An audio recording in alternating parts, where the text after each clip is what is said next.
ꯑꯍꯥꯟꯕꯃꯛꯇꯗ ꯏꯁꯣꯔꯕꯨ ꯉꯛꯄ ꯂꯩꯇꯅ ꯊꯥꯒꯠꯆꯔꯤ ꯑꯗꯨꯒ ꯃꯌꯥꯝ ꯄꯨꯝꯅꯃꯛꯄꯨ ꯍꯦꯄꯤ ꯁꯥꯕꯥꯠ ꯍꯥꯏꯅ ꯇꯔꯥꯝꯅ ꯑꯣꯛꯆꯔꯤ ꯑꯗꯨꯅ ꯉꯁꯤ ꯑꯩꯅ ꯃꯌꯥꯝꯗ ꯁꯦꯌꯔ ꯇꯧꯅꯤꯡꯕ ꯃꯦꯁꯦꯖꯇꯤ God's love for his chosen people ꯏꯁꯣꯔꯅ ꯃꯍꯥꯛꯀꯤ ꯈꯟꯗꯣꯛꯈ꯭ꯔꯕ ꯃꯤꯁꯤꯡꯕꯨ ꯀꯌꯥꯃꯨꯛ ꯅꯨꯡꯁꯤꯕꯒꯦ ꯍꯥꯏꯕꯗꯨꯅꯤ ꯏꯁꯣꯔꯅ ꯑꯩꯈꯣꯏ ꯁꯦꯚꯦꯟ ꯗꯦ ꯑꯦꯗꯚꯦꯟꯇꯤꯁ ꯑꯩꯈꯣꯏꯁꯦ ꯈꯟꯗꯣꯛꯄꯤꯈ꯭ꯔꯦ ꯑꯗꯨ ꯈꯟꯗꯣꯛꯈ꯭ꯔꯕ ꯑꯩꯈꯣꯏꯁꯦ ꯀꯌꯥꯃꯨꯛ ꯅꯨꯡꯁꯤ ꯍꯥꯏꯕꯁꯦ ꯑꯩꯈꯣꯏꯅ ꯉꯁꯤꯒꯤ ꯄꯔꯥ ꯑꯁꯤꯗꯒꯤ ꯑꯩꯈꯣꯏꯅ ꯇꯝꯕ ꯐꯪꯒꯅꯤ ꯑꯗꯨꯅ ꯑꯩꯈꯣꯏꯅ ꯍꯧꯗ꯭ꯔꯤꯉꯩ ꯃꯇꯝꯗ ꯏꯁꯣꯔꯗ ꯑꯃꯨꯛꯇꯪ ꯄ꯭ꯔꯊꯥꯅ ꯇꯧꯃꯤꯟꯅꯁꯤ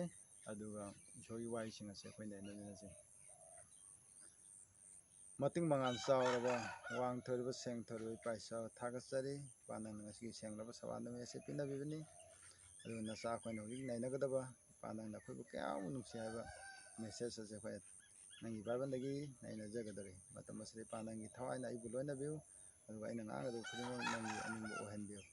ꯑꯗꯨꯒ ꯇꯥꯔꯤꯕ ꯃꯌꯥꯝ ꯈꯨꯗꯤꯡꯃꯛꯁꯨ ꯏꯄꯥ ꯅꯪꯒꯤ ꯊꯋꯥꯏꯅ ꯂꯣꯏꯅꯕꯤꯗꯨꯅ ꯃꯈꯣꯏꯒꯤ ꯊꯃꯣꯏꯗ ꯂꯧꯁꯤꯟꯕ ꯌꯥꯕ ꯃꯦꯁꯦꯖ ꯍꯥꯏꯕꯗꯨ ꯑꯣꯏꯍꯟꯕꯤꯌꯨ ꯑꯗꯨꯒ ꯑꯩꯈꯣꯏꯒꯤ ꯄ꯭ꯔꯣꯒ꯭ꯔꯥꯝꯁꯦ ꯍꯧꯗꯩ ꯂꯣꯏꯕ ꯐꯥꯎꯕ ꯏꯄꯥ ꯅꯪꯅ ꯂꯣꯏꯅꯕꯤꯌꯨ ꯍꯥꯏꯗꯨꯅ ꯅꯪꯒꯤ ꯑꯅꯤꯁꯨꯕ ꯅꯆꯥꯅꯨꯄꯥ ꯄ꯭ꯔꯚꯨ ꯖꯤꯁꯨ ꯈ꯭ꯔꯤꯁꯇꯒꯤ ꯃꯤꯡꯗ ꯅꯤꯖꯔꯤ ꯑꯥꯃꯦꯟ ꯑꯗꯨꯅ ꯏꯁꯣꯔꯅ ꯑꯩꯈꯣꯏꯕꯨ ꯀꯌꯥꯃꯨꯛ ꯅꯨꯡꯁꯤ ꯍꯥꯏꯗꯤ ꯃꯍꯥꯛꯀꯤ ꯈꯟꯗꯣꯛꯈ꯭ꯔꯕ ꯑꯩꯈꯣꯏꯕꯨ ꯀꯌꯥꯃꯨꯛ ꯅꯨꯡꯁꯤ ꯍꯥꯏꯕꯁꯦ ꯑꯩꯈꯣꯏꯅ ꯑꯍꯥꯟꯕꯗ ꯄꯦꯔꯦꯕꯜ ꯑꯃꯗꯒꯤ ꯑꯩꯈꯣꯏꯅ ꯍꯥꯟꯅ ꯇꯝꯃꯤꯟꯅꯁꯤ ꯑꯩꯈꯣꯏꯅ ꯂꯨꯛ ꯆꯦꯞꯇꯔ 13ꯒꯤ ꯚꯔꯁ 6 to 9 ꯚꯔꯁ 6 to 9 ꯁꯤꯗꯩꯗ ꯐꯤꯛ ꯇ꯭ꯔꯤ ꯑꯃꯒꯤ ꯃꯔꯝꯗ ꯑꯩꯈꯣꯏꯅ ꯄꯦꯔꯦꯕꯜ ꯑꯃ ꯄꯤ ꯁꯤꯗꯩꯗ ꯀꯅꯥꯒꯨꯝꯕ ꯍꯤꯡꯒꯣꯜ ꯀꯣꯏꯕ ꯅꯨꯄꯥ ꯑꯃ ꯂꯩꯔꯝꯃꯤ ꯃꯍꯥꯛꯀꯤ ꯍꯤꯡꯒꯣꯜ ꯑꯗꯨꯗ ꯃꯍꯥꯛꯀꯤ ꯗꯔꯀꯥꯔ ꯍꯤꯡꯒꯣꯜ ꯑꯗꯨꯗ ꯃꯥꯅ ꯍꯩꯕꯣꯡ ꯍꯥꯏꯕꯗꯤ ꯐꯤꯛ ꯄꯥꯝꯕꯤ ꯑꯃ ꯊꯥꯔꯝꯃꯤ ꯑꯗꯨꯒ ꯃꯥꯅ ꯆꯍꯤ 3 ꯆꯨꯞꯅ ꯃꯍꯥꯛꯅ ꯍꯥꯏꯔꯤꯕ ꯑꯗꯨꯗ ꯃꯍꯩ ꯊꯤꯕ ꯂꯥꯛꯑꯝꯃꯤ ꯑꯗꯨꯕꯨ ꯆꯍꯤ 3 ꯆꯨꯞꯅ ꯃꯍꯩꯁꯤꯡ ꯑꯗꯣ ꯑꯃꯠꯇ ꯐꯪꯉꯝꯗꯦ ꯑꯗꯨꯅ ꯃꯔꯝ ꯑꯗꯨꯅ ꯃꯍꯥꯛꯅ ꯍꯤꯡꯒꯣꯜ ꯀꯣꯏꯔꯤꯕ ꯍꯤꯡꯒꯣꯜꯕꯨ ꯉꯥꯛ ꯁꯦꯜꯂꯤꯕ ꯊꯝꯂꯤꯕ ꯅꯨꯄꯥ ꯑꯗꯨꯗ ꯃꯍꯥꯛꯅ ꯍꯥꯏꯔꯝꯃꯤ ꯃꯁꯤꯒꯤ ꯃꯍꯩ ꯌꯥꯟꯗꯕ ꯍꯩꯕꯣꯡ ꯍꯥꯏꯕꯗꯤ ꯐꯤꯛ ꯄꯥꯝꯕꯤ ꯑꯁꯤ ꯀꯛꯇꯨꯅ ꯂꯪꯊꯣꯛꯀꯣ ꯃꯔꯝꯗꯤ ꯃꯍꯥꯛꯅ ꯃꯁꯤ ꯍꯤꯡꯒꯣꯜ ꯑꯁꯤꯗ ꯄꯨꯂꯨꯝ ꯑꯃ ꯑꯣꯏꯍꯜꯂꯦ ꯍꯥꯏꯅ ꯑꯁꯨꯝꯅ ꯍꯥꯏꯔꯝꯃꯤ ꯑꯗꯨꯒ ꯍꯤꯡꯒꯣꯜ ꯀꯣꯏꯔꯤꯕ ꯅꯨꯄꯥꯗꯨꯅ ꯃꯉꯣꯟꯗ ꯍꯥꯏꯔꯝꯃꯤ ꯆꯥꯟꯕꯤꯗꯨꯅ ꯃꯄꯨ ꯏꯕꯨꯡꯉꯣꯅ ꯅꯨꯡꯁꯤꯕꯤꯗꯨꯅ ꯍꯟꯗꯛꯀꯤ ꯆꯍꯤꯁꯦ ꯑꯃꯇꯪꯒ ꯃꯍꯥꯛꯁꯦ ꯍꯧꯍꯟꯕꯤꯈꯣ ꯍꯟꯗꯛꯀꯤ ꯆꯍꯤ ꯑꯁꯤꯃꯒ ꯍꯧꯖꯔꯁꯅꯨ ꯃꯍꯥꯛꯀꯤ ꯃꯈꯣꯡꯒꯤ ꯑꯀꯣꯏꯕꯗ ꯑꯩꯅ ꯇꯧꯊꯣꯛꯆꯗꯨꯅ ꯃꯁꯤꯗ ꯁꯟꯊꯤ ꯍꯥꯞꯇꯨꯅ ꯏꯁꯤꯡ ꯅꯤꯡꯊꯤꯅ ꯆꯥꯏꯗꯨꯅ ꯍꯟꯗꯛꯀꯤ ꯆꯍꯤꯁꯦ ꯑꯃꯒ ꯁꯦꯟꯅꯖꯔꯒꯦ ꯀꯔꯤꯒꯨꯝꯕ ꯃꯊꯪ ꯆꯍꯤꯗ ꯍꯥꯏꯔꯤꯕ ꯄꯥꯝꯕꯤ ꯑꯁꯤꯅ ꯃꯍꯩ ꯌꯥꯜꯂꯕꯗꯤ ꯀꯛꯇꯨꯅ ꯂꯪꯊꯣꯛꯄꯤꯈꯣ ꯍꯥꯏꯅ ꯑꯁꯨꯝꯅ ꯍꯥꯏꯔꯝꯃꯤ ꯑꯗꯨꯒ ꯍꯥꯏꯔꯤꯕ ꯍꯤꯡꯒꯣꯜ ꯀꯣꯏꯕ ꯅꯨꯄꯥꯗꯨꯅ ꯍꯥꯏꯔꯤꯕ ꯍꯤꯡꯒꯣꯜ ꯃꯄꯨ ꯑꯗꯨꯗꯒꯤ ꯆꯍꯤ ꯑꯃ ꯅꯤꯖꯔꯝꯃꯤ ꯑꯗꯨ ꯃꯁꯤꯒꯤ ꯄꯦꯔꯦꯕꯜꯗ ꯑꯩꯈꯣꯏꯅ ꯍꯥꯏꯅꯤꯡꯂꯤꯕꯁꯤ ꯑꯩꯈꯣꯏꯅ ꯐꯤꯛ ꯄꯥꯝꯕꯤ ꯍꯥꯏꯔꯤꯕꯁꯤ ꯀꯅꯥꯅꯣ ꯑꯗꯨꯒ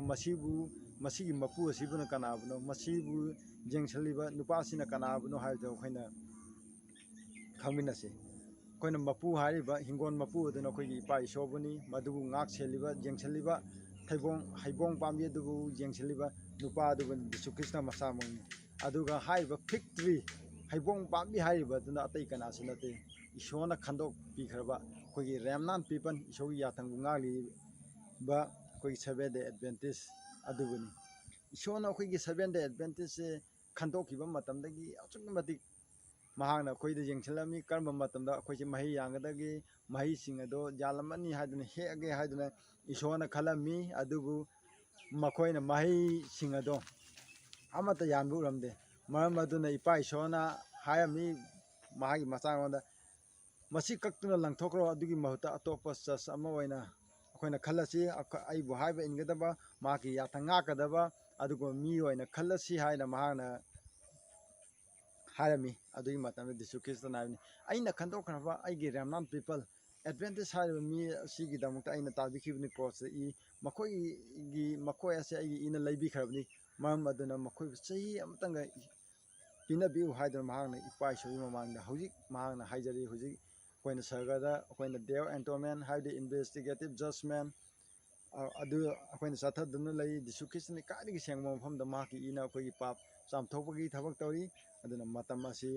ꯃꯍꯥꯛꯅ ꯑꯩꯈꯣꯏꯗꯒꯤ ꯍꯥꯏꯗꯤ ꯏꯄꯥ ꯏꯁꯣꯔꯗꯒꯤ ꯃꯍꯥꯛꯅ ꯃꯇꯝ ꯑꯁꯤ ꯏꯁꯣꯔꯒꯤ ꯃꯤꯁꯤꯡ ꯑꯁꯤꯅꯀꯣ ꯆꯨꯝꯅꯕ ꯂꯣꯏꯗ꯭ꯔꯤꯕ ꯍꯥꯏꯗꯤ ꯏꯁꯣꯔꯒꯤ ꯃꯤꯁꯤꯡꯅ 144,000 ꯆꯨꯝꯅꯕ ꯂꯣꯏꯗ꯭ꯔꯤ ꯐꯥꯎꯕ ꯃꯈꯣꯏꯕꯨ ꯉꯥꯛ ꯁꯦꯟꯕꯤꯅꯅꯕ ꯃꯈꯣꯏꯒꯤ ꯃꯇꯝ ꯑꯗꯣ ꯏꯁꯣꯔꯗꯒꯤ ꯃꯍꯥꯛꯅ ꯃꯄꯥꯉꯣꯟꯗꯒꯤ ꯃꯍꯥꯛꯅ ꯅꯤꯖꯔꯝꯃꯤ ꯃꯍꯥꯛꯅ ꯑꯁꯨꯝꯅ ꯍꯥꯏ ꯃꯍꯥꯛꯅ ꯑꯁꯨꯝꯅ ꯑꯔꯂꯤ ꯔꯥꯏꯇꯤꯡꯗ ꯑꯁꯨꯝꯅ ꯍꯥꯏꯔꯝꯃꯤ early ꯔꯥꯏꯇꯤꯡꯗ He gazed in the pity on the remnant, then raised his hands and with his voice of deep pity cried, "My blood, Father, my blood, my blood."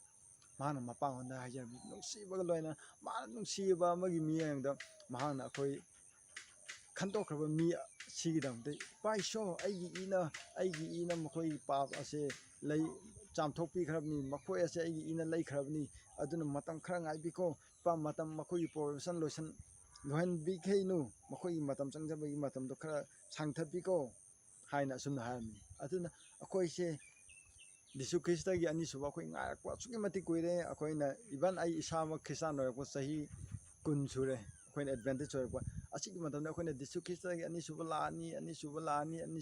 haina hoji asok kuina akhoina nga re hoji phabu lakte kari marang gino akhoina thengda rebse mahamdi mahana mapango de ipa matam khara pinabiu aigi mi singse mahi yandaduna mangkhibu tare mahi yandaduna maida chakhibu tare haiduna akhoibu ipa isomodagi pabu Disu Kristna nijabani aduna akoise mahang nijeriba matam asida mahangna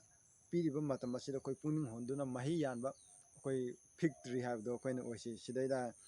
isona koidai ngaibsi kaino haiba matam mahagi khandokhraba mi singdagi mahana ngaibsi mahi yambaduni koi advantage oiraga koi isogi damta khandolba remnan oiraga koi mahi yalaba mi sing oirabra church member sing mahi yanba church member oibra oidraba haibse koi isana amtang khalaga jengsi koina mahi haragadi kaino akoina khangade koina Christian amagi mahi hadi the fruit of the Holy Spirit hadi thawai aseng mahi aduni akoi punchi da thawai aseng mahi do lairabra laitabra habse akoina yemnesi koina Galatians chapter 5 ki verse 20 to 23 da hai ko akoi chidai da pi thawai aseng mahi hadi the fruit of the Spirit is love, joy, peace, long suffering, gentleness, goodness, faith, meekness habsini haiba isogi nungsiba isogi nungsiba isogi harawa isogi ingthaba isogi kuina khangbiba aduga singlemba afaba thajaba adu ingtapa aduga temperance khundum chanba habse akoi Christian advantage akoi da leirabra habse akoi na hangada phunsin akoi ngasi akoi church da chamai manungda mi ama phawa akoi ready tawdi habja akoi church advantage church members sing da akoi advantage ni habju isogi yathanga ibni isogi saban ngai ibni habju akoi thawai sing mahi leiba ama tude akoi church da Mamaduni si inaksa akoi church da lairaga akoi advantage akoi mahi yandrabdi kari kanagani akoi numi khudingi akoi da thawai sing thabak suni thawai sing mahi lainaba haibdu hengadani akoi nungsiba lairabra akoi isogi nungsiba lairabra akoi jumlon naba singi nungsinaba lairabra mangduna papta taraga nokta chatkadaba laiba miyamsi ubadana akoi nungsiba pobra haibse akoina khangade aigi jumlon naba lamlaba matamda nang pijaba ngamabra jumlon naba fi laitaba matamda nang thongbiba ngamabra mina awab tarab matamda nang makoi awab saru yarabra haibse akoina hangadani adu akoida harawa joy haibse lairabra papta tarab mi amabu aina isogi lambida pusalaktuna isogi wari tambiduna maha akoi ngasi de advantage church member oi haiba asugumba harawa se akoi laikhrabra akoida iso akoise tayong pam mi sing na khoi tuku chanaba ta so khoi yamna lai bo ga su chaninga lai tar ga su seninga lai tar ga su isona khoi bu nungsibi isogi yatangai isogi haibi illi ai siraba chu yare ai chadraba chu ai isogi dam tan lepi haidan na khoi punsi da santi ingthaba phangabra khoi advantage ni hai ta chu ngasi paisa da ngauduna lairi tayong pam ga khoi isa isu kai da thari khoi isa isu khoi gi school da thada bida atopa school singda khoi isa isu sing isogi thabak tawba paw santong nabagi aduba evangelist kumba pastor kumba oina nabagi damta khoi isogi bible tambiba adugumba haibdu puing changde khoina lamahei wang tamdana khoi atopa call center singda thabak suba atai migi private gi company singda thabak suga paisa tanbagi thabak tori achugumba thabak sing ase khoina tawbada tat tawda khoina matik jade asugumba si tawrodni asigumba tawba khoina kamaina santi phangdo aigi isaji iso khangi aigi isaji isona haibe illi haragadi khoida ingthaba phangani ai isamak akhoi isogi yatangai haragadi masi adumaina ingthaba phangani akhoida thajaba legedabni karamba thajaba Disu Krista gi thajabadi karino haiba madana mahak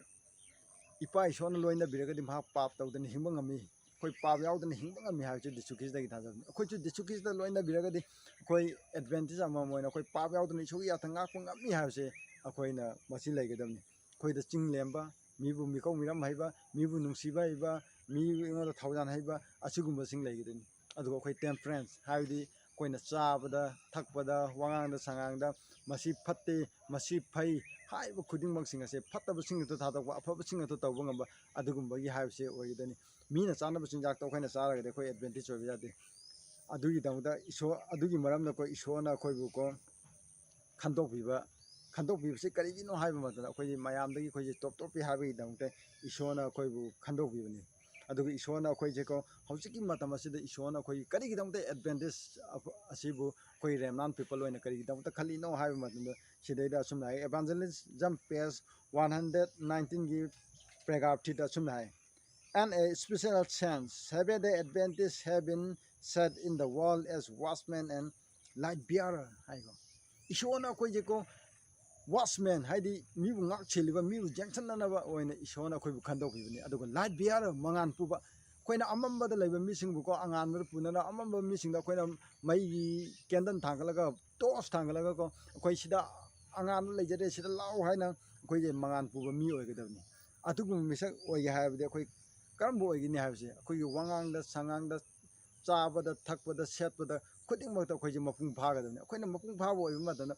ꯄꯥꯞꯇ ꯂꯨꯞꯇꯨꯅ ꯂꯩꯕ ꯃꯤꯁꯤꯡꯅ ꯑꯁꯤꯒꯨꯝꯕ ꯃꯤꯁꯤꯡ ꯑꯐꯕ ꯃꯤ ꯑꯃ ꯂꯩ ꯃꯈꯣꯏꯗꯗꯤ ꯐꯠꯇꯕ ꯇꯧꯗꯦ ꯃꯈꯣꯏꯗꯤ ꯑꯐꯕ ꯇꯧꯏ ꯃꯈꯣꯏꯗꯤ ꯑꯐꯕ ꯆꯤꯟꯖꯥꯛ ꯆꯥꯏ ꯑꯐꯕ ꯗ꯭ꯔꯦꯁ ꯁꯦꯠꯂꯤ ꯍꯥꯏꯗꯨꯅ ꯑꯩꯈꯣꯏ ꯃꯉꯥꯟꯗ ꯂꯥꯛꯀꯗꯕꯅꯤ ꯑꯗꯨꯅ ꯑꯩꯈꯣꯏꯁꯦ ꯃꯉꯥꯟ ꯄꯨꯕ ꯑꯗꯨꯒ ꯑꯩꯈꯣꯏꯕꯨ ꯃꯤꯕꯨ ꯉꯥꯛ ꯁꯦꯟꯕ ꯑꯃꯅꯤ ꯍꯥꯏꯕꯁꯦ ꯑꯩꯈꯣꯏꯅ ꯀꯥꯎꯊꯣꯛꯄ ꯐꯠꯇꯦ ꯑꯩꯈꯣꯏꯅ ꯃꯉꯥꯟ ꯄꯨꯕ ꯃꯤ ꯑꯃ ꯑꯣꯏꯔꯒꯗꯤ ꯑꯩꯈꯣꯏꯁꯦ ꯑꯆꯨꯝꯕ ꯑꯐꯕ ꯏꯁꯣꯔꯒꯤ ꯌꯥꯊꯪ ꯉꯥꯛꯄ ꯍꯥꯏꯕꯗꯨ ꯑꯣꯏꯒꯅꯤ ꯑꯗꯨꯒ ꯑꯩꯈꯣꯏꯅ ꯇꯧꯒꯗꯕ ꯊꯕꯛꯁꯦ ꯏꯁꯣꯔꯅ ꯑꯩꯈꯣꯏꯕꯨ ꯀꯔꯤꯒꯤꯗꯃꯛꯇ ꯈꯟꯗꯣꯛꯏꯕꯅꯣ ꯍꯥꯏꯕꯁꯦ ꯑꯩꯈꯣꯏꯅ ꯈꯪꯕ ꯌꯥꯏ ꯑꯩꯈꯣꯏꯅ ꯏꯁꯣꯔꯅ ꯑꯩꯈꯣꯏꯁꯦ ꯃꯤ ꯑꯇꯣꯞꯄꯗꯒꯤ ꯊꯣꯏꯗꯣꯛ ꯍꯦꯟꯗꯣꯛꯅ ꯃꯤ ꯑꯇꯣꯞꯄꯁꯤꯡꯗꯒꯤ ꯏꯁꯣꯔꯅ ꯑꯩꯈꯣꯏꯁꯦ ꯇꯣꯞ ꯇꯣꯞꯅ ꯈꯜꯂꯤ ꯀꯔꯤ ꯈꯟꯕꯒꯦ ꯍꯥꯏꯕ ꯃꯇꯝꯗ ꯏꯁꯣꯔꯅ ꯁꯤꯗꯩꯗ ꯁꯦꯀꯦꯟ ꯐꯥꯔꯁ ꯄꯤꯇꯔꯒꯤ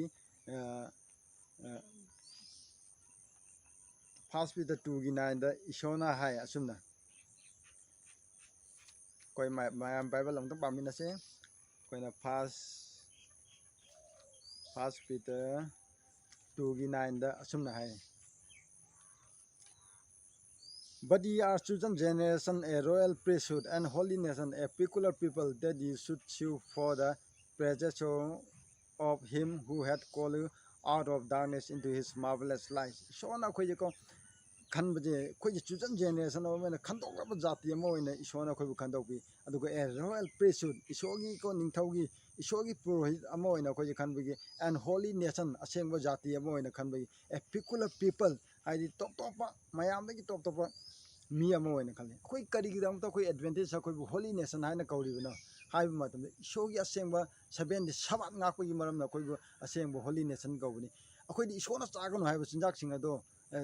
ꯆꯥꯗꯕꯒꯤ ꯃꯔꯝꯅ ꯑꯩꯈꯣꯏꯕꯨ ꯑꯁꯦꯡꯕ ꯀꯧꯕꯅꯤ ꯑꯩꯈꯣꯏꯕꯨ ꯃꯤꯅ ꯁꯦꯠꯇꯕ ꯐꯤꯔꯁꯤꯡ ꯑꯗꯣ ꯑꯩꯈꯣꯏꯅ ꯁꯦꯠꯇꯕꯒꯤ ꯃꯔꯝꯅ ꯑꯩꯈꯣꯏꯕꯨ ꯑꯐꯕ ꯑꯁꯦꯡꯕ ꯃꯤ ꯍꯥꯏꯅ ꯀꯧꯕꯅꯤ ꯑꯗꯨꯒ ꯑꯩꯈꯣꯏꯁꯦ ꯀꯔꯤꯒꯤꯗꯃꯛꯇ ꯄꯤꯀꯨꯂꯔ ꯄꯤꯄꯜꯅ ꯍꯥꯏꯕ ꯃꯇꯝꯗ ꯃꯤꯅ ꯅꯣꯡꯃꯥꯏꯖꯤꯡ ꯅꯨꯃꯤꯠꯇ ꯈꯣꯏꯔꯝꯃꯤ ꯑꯩꯈꯣꯏꯅ ꯊꯥꯡꯖꯗ ꯈꯣꯏꯔꯝꯃꯤ ꯃꯤꯅ ꯀ꯭ꯋꯥ ꯆꯥꯏ ꯑꯩꯈꯣꯏꯅ ꯆꯥꯗꯦ ꯃꯤꯅ ꯖꯨ ꯊꯛꯏ ꯑꯩꯈꯣꯏꯅ ꯊꯛꯇꯦ ꯃꯤꯅ ꯑꯣꯛ ꯆꯥꯏ ꯑꯩꯈꯣꯏꯅ ꯆꯥꯗꯦ ꯑꯁꯤꯅ ꯃꯔꯝ ꯑꯣꯏꯗꯨꯅ ꯑꯩꯈꯣꯏꯕꯨ ꯃꯌꯥꯝꯗꯒꯤ ꯑꯩꯈꯣꯏ ꯄꯤꯀꯨꯂꯔ ꯄꯤꯄꯜ ꯍꯥꯏꯅ ꯑꯩꯈꯣꯏꯕꯨ ꯁꯤꯡꯊꯥꯅꯕꯅꯤ ꯄꯤꯀꯨꯂꯔ ꯍꯥꯏꯕꯗꯤ ꯇꯣꯞ ꯇꯣꯞꯄ ꯍꯥꯏꯕꯅꯤ ꯇꯣꯞ ꯇꯣꯞꯄ ꯍꯥꯏꯕꯁꯤ ꯃꯤꯅ ꯆꯥꯕ ꯑꯣꯛꯇꯣ ꯑꯩꯈꯣꯏꯅ ꯆꯥꯔꯒꯗꯤ ꯑꯩ ꯄꯤꯀꯨꯂꯔ ꯄꯤꯄꯜ ꯑꯣꯏꯗꯦ ꯃꯤꯅ ꯁꯦꯠꯄ ꯗ꯭ꯔꯦꯁꯇꯣ ꯑꯩꯅ ꯁꯦꯠꯂꯒꯗꯤ ꯑꯩ ꯄꯤꯀꯨꯂꯔ ꯄꯤꯄꯜ ꯑꯣꯏꯗꯦ ꯑꯗꯨ ꯃꯤꯅ ꯉꯥꯡꯕ ꯋꯥꯗꯣ ꯑꯩꯅ ꯉꯥꯡꯉꯒꯗꯤ ꯑꯩ ꯄꯤꯀꯨꯂꯔ ꯄꯤꯄꯜ ꯑꯣꯏꯗꯦ ꯄꯤꯀꯨꯂꯔ ꯄꯤꯄꯜ ꯍꯥꯏꯕꯗꯤ ꯇꯣꯞ ꯇꯣꯞꯄ ꯍꯥꯏꯕꯅꯤ ꯑꯗꯨꯃꯥꯏꯅ ꯇꯧꯗꯅ ꯑꯩꯈꯣꯏ ꯏꯆꯤꯜ ꯏꯅꯥꯎꯁꯨ ꯑꯩꯈꯣꯏꯁꯤ ꯇꯣꯞ ꯇꯣꯞꯄ ꯃꯤ ꯑꯣꯏꯁꯦ ꯇꯣꯞ ꯇꯣꯞꯄ ꯃꯤ ꯑꯣꯏꯇꯥꯔꯒꯗꯤ ꯑꯩꯈꯣꯏꯁꯤ ꯈ꯭ꯔꯤꯁꯇꯥꯟ ꯑꯃꯒꯤ ꯄꯨꯟꯁꯤꯗ ꯑꯩꯈꯣꯏ ꯃꯍꯩ ꯌꯥꯟꯕ ꯑꯦꯗꯚꯦꯟꯇꯦꯖ ꯑꯩꯈꯣꯏꯅ ꯃꯍꯩ ꯌꯥꯟꯕ ꯈ꯭ꯔꯤꯁꯇꯥꯟ ꯑꯃ ꯍꯥꯏꯕꯗꯣ ꯑꯩꯈꯣꯏꯅ ꯑꯗꯨꯝꯅ ꯑꯩꯈꯣꯏꯅ ꯑꯣꯏꯕ ꯉꯝꯒꯅꯤ ꯁꯤꯗꯩꯗ ꯑꯁꯨꯝꯅ ꯍꯥꯏꯀꯣ ꯖꯤꯁꯨ ꯈ꯭ꯔꯤꯁꯇꯅ ꯉꯁꯤ ꯀꯔꯤꯒꯤꯗꯃꯛꯇ ꯊꯦꯡꯊꯔꯤꯕꯅꯣ ꯍꯥꯏꯕꯁꯦ ꯑꯩꯈꯣꯏꯒꯤ ꯄꯨꯟꯁꯤꯗ ꯖꯤꯁꯨ ꯈ꯭ꯔꯤꯁꯇꯒꯤ ꯂꯝꯆꯠ ꯍꯥꯏꯕꯗꯤ ꯑꯩꯈꯣꯏꯅ ꯐꯨꯔꯤꯠ ꯍꯥꯏꯕꯁꯤ ꯀꯩꯅꯣ ꯈ꯭ꯔꯤꯁꯇꯥꯟ ꯑꯃꯒꯤ ꯂꯝꯆꯠ ꯑꯗꯨꯕꯨ ꯑꯩꯈꯣꯏꯅ ꯈ꯭ꯔꯤꯁꯇꯥꯟ ꯑꯃꯒꯤ ꯃꯍꯩ ꯀꯧꯋꯦ ꯍꯥꯏꯔꯤꯕ ꯈ꯭ꯔꯤꯁꯇꯥꯟ ꯑꯃꯒꯤ ꯃꯍꯩ ꯍꯥꯏꯕꯗꯣ ꯀꯔꯤꯒꯤꯗꯃꯛꯇ ꯊꯋꯥꯏ ꯑꯁꯦꯡꯕꯒꯤ ꯃꯍꯩꯁꯦ ꯑꯩꯈꯣꯏꯗ ꯂꯩꯇ꯭ꯔꯤꯅꯣ ꯍꯥꯏꯕꯁꯦ ꯑꯗꯨꯒꯤ ꯃꯔꯝ ꯂꯩꯇꯕꯒꯤ ꯃꯔꯝꯅ ꯖꯤꯁꯨ ꯈ꯭ꯔꯤꯁꯇ ꯑꯩꯈꯣꯏꯅ ꯊꯦꯡꯊꯕꯅꯤ ꯖꯤꯁꯨ ꯈ꯭ꯔꯤꯁꯇꯒꯤ ꯑꯅꯤꯁꯨꯕ ꯂꯥꯛꯄ ꯍꯥꯏꯕꯁꯤ ꯅꯍꯥꯟꯅ ꯑꯣꯏꯕ ꯌꯥꯔꯕꯅꯤ ꯑꯗꯨꯕꯨ ꯑꯩꯈꯣꯏꯒꯤ ꯑꯦꯗꯚꯦꯟꯇꯦꯖ ꯍꯥꯏꯕ ꯑꯩꯈꯣꯏꯗ ꯃꯥꯒꯤ ꯂꯝꯆꯠꯇ ꯂꯩꯇꯦ ꯑꯗꯨꯕꯨ ꯑꯩꯈꯣꯏ ꯑꯦꯗꯚꯦꯟꯇꯦꯖꯇ ꯃꯍꯥꯛꯀꯤ ꯂꯝꯆꯠꯇ ꯍꯦꯛ ꯄꯨꯊꯣꯛꯄ ꯃꯇꯝꯗ ꯃꯍꯥꯛꯅ ꯑꯩꯈꯣꯏꯕꯨ ꯂꯧꯕ ꯂꯥꯛꯀꯅꯤ ꯍꯥꯏ ꯁꯤꯗꯩꯗ ꯑꯂꯤ ꯔꯥꯏꯇꯤꯡ ꯄꯦꯖ 69:1 ꯍꯥꯏꯀꯣ when the fruit is brought forth immediately he put it in the sickle because the harvest is come Christ is waiting with longing desire for the manifestation of himself in his church when the character of Christ shall be perfectly reproduced in his people then he will come to claim as his own aduna disukisana asumna takui हाइबदी महाकी मिसिंग असे इशोना नादगी ngaibsi kaidoge haiba matamda ko mahi se munba ngaibni mahi se mapung phaba ngai mahi hek mapung phaba mahang thangon magi thangon je mahi charong adu thagani adu charong adu hekani adu mahang madu mahaki kota magi sagagi oiba kota adu mahang khoi pubigani adu अखोई खिस्तान सिंह से advantage अखोइना को दिसुखिसगी लमचल दो अखोई पुंसी दे हेक lab मतम महाना लाकनी अदुगा महाना अखोई महाकी मी हाइना को महाना claim दौनी इपा आइगी इना कन्बियो मिसिंगनी मसी आइगी याथंगाकबा आइगी सबानगाकबा मिसिंगनी इपा से हाइदन इपा ओंदा अदुमाइना महाना पीगनी अदो करीगी दमुक्ता अखोइना महाना हुजी अखोई बुलौबा लाक्ति नो हाइबा मतना अखोइना एडवांटेज अखोइना थवांग तौदबा एडवांटेज अखोइना अफबा लमचल हाइदि थवाई असेंबई महिदो अखोइना ngасai फिक अदो मही यानदब फिकतो ओइबी मरमना महाना अखोइबु लौबा लाक्तबने अखोइना मही हेक मपुंग फाबा मतमदा मही हेक मुनबा मतन महाना लौबा लाकनी अदुना अखोइना दिसुखिज लाकबा याबा मतमजे ngasi देना चही चामगी कुंथागी ममांगदा दिसुखिज जे अनि सुबा लाकबा याबलबने मरमदि 1888 एटी जोन हाइबा मगा एजी वाकनो हाइबा नुपा अनि यामन जंग ओइबा नहा हाइदि इशोगी एवेंजलिस्ट अनि असिनको अखोगी एडवांटेज कॉन्फ्रेंसेस दा राइचसनेस बाय फेथ हाइबा मेसेज अचे परे हाइदि धर्म चेनबगी थाजबी मपान धर्म चेनबा हाइबा मेसेज ए परे अदुई मतमदा अखोगी जनरल कॉन्फ्रेंस की लीडर सिंगना हाइबा मबानी की मेसेज द यामदे मखोइना रिजेक्ट तवमी अदु मखोइ रिजेक्ट तव मखोइ अनिबु असिदा लैरगदे अखोई चर्च दा इरांग हरगने हाइदना मखोइ अतो अतोप लमदा अमना ऑस्ट्रेलिया अदु अमना अतोप लम मखोइ तोंगान तोंगान मफम सिंगदा मखोइना थादोकी अदुगा मखोइना राइसेंस बाय हाइबसे मखोइना अदुमाइना हाइबा मेसेज से मोइना रिजेक्ट तवमी अदुगी मरमना अखोइना दिसुखी से ngasi थेंगदबनी इलेन वाइना हाइमी मा इलेन वाइना उरामी मागी विजन दा इशोना ngambi bagi matinako koi दिसुखी लगी अनि सुबा लापसि तान ओइरमबा यारबनी मखोइना 80 जोन अमसु एजी वागनो वी राइसेंस बाय फेथ हाइबा मेसेज से लौसलमबी होइना राइसेंस बाय फेथ हाइबदी इचम जन मसिदि यामना सांगबा टॉपिक अमनी अदु इचम जन टेन टेन राइसेंस बाय फेथ हाइबदी दिसुखिस दा थाजबई मपान अखोइना धर्म चेन भाबनी अखोइना याथंगा केरा अखोइना अफबा कामु दौगेरा अखोइना धर्म चेन भाबी सुपंग फंबा ngमय अदुबो अखोइना दिसुखिस दा थाजब लैबा अदुगी मपान खतना अखोइना धर्म चेन बसे फंगनी हाबनी अखोइना धर्म चेन बसे दिसुखिस दा धर्म चेन बदना अखोइ महुत लेपिरबा महागी धर्म चेन बदना अखोइगी धर्म चेन दा खुदिंग मसे कुपसिन बिरबा मतदा महागना अखोइबु मसे आइगी इना लैबी खरबनी महाकी धर्म चेन दा खुदिंग माइगी धर्म चेन दा महु छिलबने हाने इपांगोदा महागना याबीबा मतदा अखोइना धर्म चेन दा अखोइना फंगदबनी अखोइ पांगल अमतन हाइबा धर्म चेन बसे अखोइना फंगबा ngमय अदुगा अखोइना याथंग आकबा हाइबसि करिनो हाइबा मतदा को दिसुखिसना अखोइगी अखोइबा अचुकी मतिंग नुसीबीदना महाकी इना अखोइ लिपा खुदिंग चामथोकइ महागना अखोइ दमदा क्रॉस सिबिरे अदुना महाक ngोंदा अखोइना तौफम थोकबा नुसीबा अदुगी महागना अखोइना पीबीबा नुसीबा अदुगी खुदोन ओइना अखोइना नुसीबगी अखोइना लमन सिंबो ओइना अखोइना महागना हाइबदो इनबनी असिगी थबकसे अखोइना याथंग आकबगी थबकसे हाइबा इनबगी थबा अदुनी दिसुखिसना हाइ जॉन 15 की 14 हाइ if you love me keep my commandment नखोइना आइबु नुसीरगदे आइगी याथंग आकनी हाइको जॉन 14 की 15 हाइबदो अदुना जॉन 14 की 15 हाइबसे अखोइना कावबा यादे अखोइना ngasi याथंग आइजे कइगिनो हाइबा मतमे दिसुखिसना नुसीबगिनी अदुना इसी इनाउसा 1888 तगिना अखोइना 2020 हौजि फावदा अखोइना हाइ 2020 दगी 1888 अखोइना माइनस तौबा मतमदा अखोइना चही चाम कुंथान निथोय बंगी हाइ चही चाम कुंथान निथोय जी हाइबा मतम असे दिसुखिसना मपावोंदगी पुर हिंबा मतम अदुनी अखोइना हुजि हिंगिबा मतम जे बोरो टाइम हाइदि इशोदगी मतम पुर हिंबने अखोइ मतम जे नहाना लोयरबनी अदु इशोना दिसुखिसना माइ खंदोखबा रेमा पेपर सिबु क्याम नुसीबगी हाइबगी दमता मांग हाइबा मतम जे इपावोंदगी पुबने अखोइना हाना मसिगी वारी एग्जांपल जे अखोइना उबा फंखरबने अखोइ एडवांटेज अखोइना खंखरबने मसि अखोइना कावबा यादे हाइदि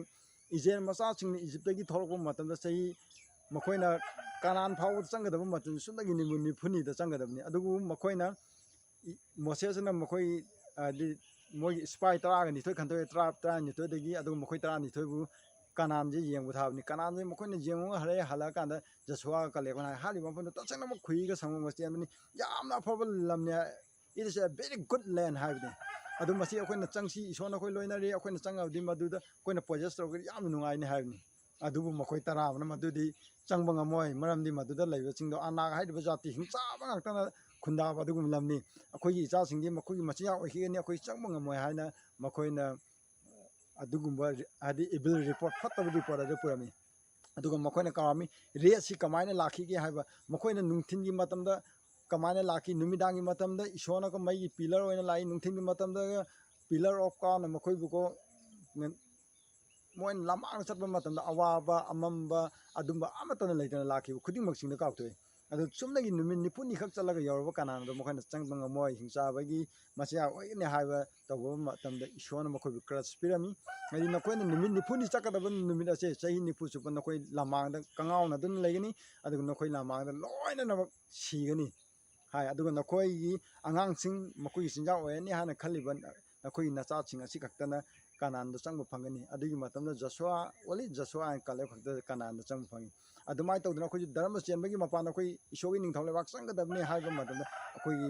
ꯃꯇꯝ ꯑꯗꯨ ꯂꯩꯕ ꯑꯩꯈꯣꯏ ꯖꯦꯅꯔꯦꯜ ꯀꯟꯐꯔꯦꯟꯁꯀꯤ ꯂꯤꯗꯔꯁꯤꯡ ꯑꯩꯈꯣꯏꯒꯤ ꯆꯔꯆꯀꯤ ꯂꯤꯗꯔꯁꯤꯡ ꯑꯗꯨꯅ ꯃꯗꯨ ꯌꯥꯔꯝꯗꯦ ꯑꯗꯨꯅ ꯑꯩꯈꯣꯏꯁꯨ ꯑꯩꯈꯣꯏꯅ ꯌꯥꯊꯪ ꯉꯥꯛꯄꯒꯤ ꯃꯄꯥꯟꯗ ꯑꯩꯈꯣꯏ ꯁꯔꯒ ꯆꯠꯀꯗꯕꯅꯤ ꯍꯥꯏꯅ ꯑꯗꯨꯝꯅ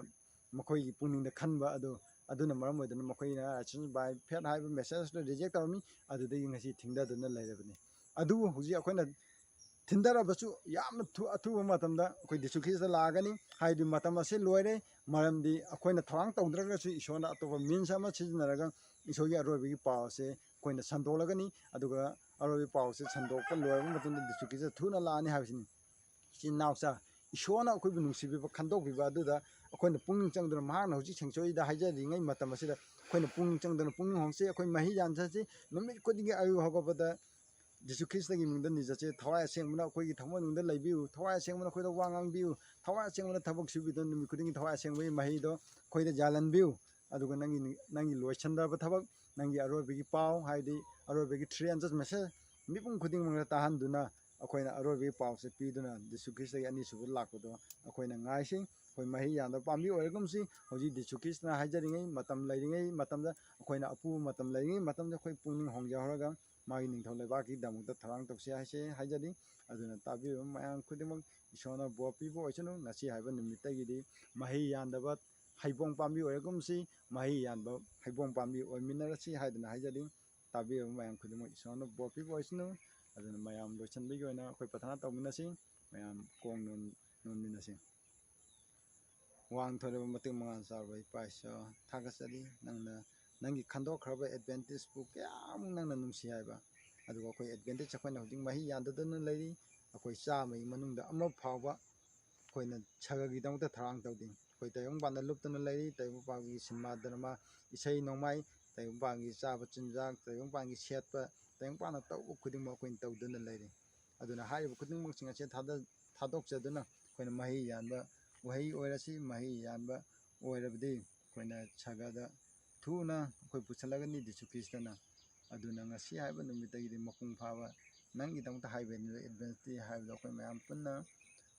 ꯑꯣꯏꯍꯟꯕꯤꯔꯣ ꯍꯥꯏꯗꯨꯅ ꯑꯩꯈꯣꯏꯅ ꯄ꯭ꯔꯚꯨ ꯖꯤꯁꯨ ꯈ꯭ꯔꯤꯁꯇꯒꯤ ꯃꯤꯡꯗ ꯅꯤꯖꯔꯤ ꯑꯗꯨꯅ ꯖꯤꯁꯨ ꯈ꯭ꯔꯤꯁꯇꯒꯤ ꯃꯤꯡꯗ ꯅꯤꯕ ꯈꯨꯗꯤꯡꯃꯛ ꯏꯄꯥꯅ ꯇꯥꯕꯤꯌꯨ ꯍꯥꯏꯗꯨꯅ ꯄ꯭ꯔꯚꯨ ꯖꯤꯁꯨ ꯈ꯭ꯔꯤꯁꯇꯒꯤ ꯃꯤꯡꯗ ꯅꯤꯖꯔꯤ ꯑꯥꯃꯦꯟ